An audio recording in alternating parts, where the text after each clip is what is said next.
becomes free. There is no prices. Just like information today is almost entirely free. Just like publications today, almost entirely free. Just like trading on the New York Stock Exchange, not quite, but almost entirely free.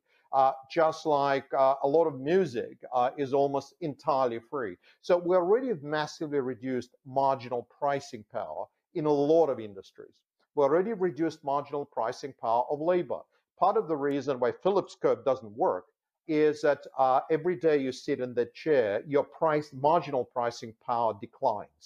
Eventually, those declines in marginal pricing power will translate into average pricing power. And so almost everything will gravitate towards zero, that eventually productivity will mushroom to a stage that neither capital nor labor are required in the same magnitude. Neither they are priced the same way. The jobs as such evaporate.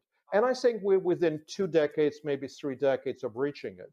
But that progression is incredibly tough.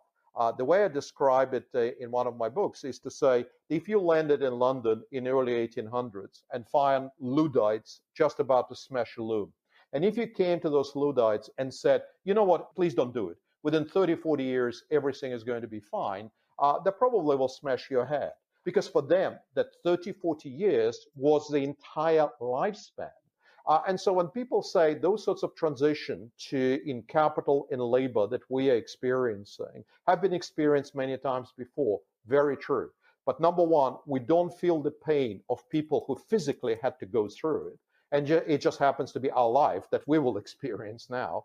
And number two, the waterfront of changes is so dramatically wider. So we don't just reducing marginal pricing power of cotton or steam or railways. We're not just reducing marginal pricing power of chemicals or pharmaceuticals. We're reducing marginal pricing power of everything.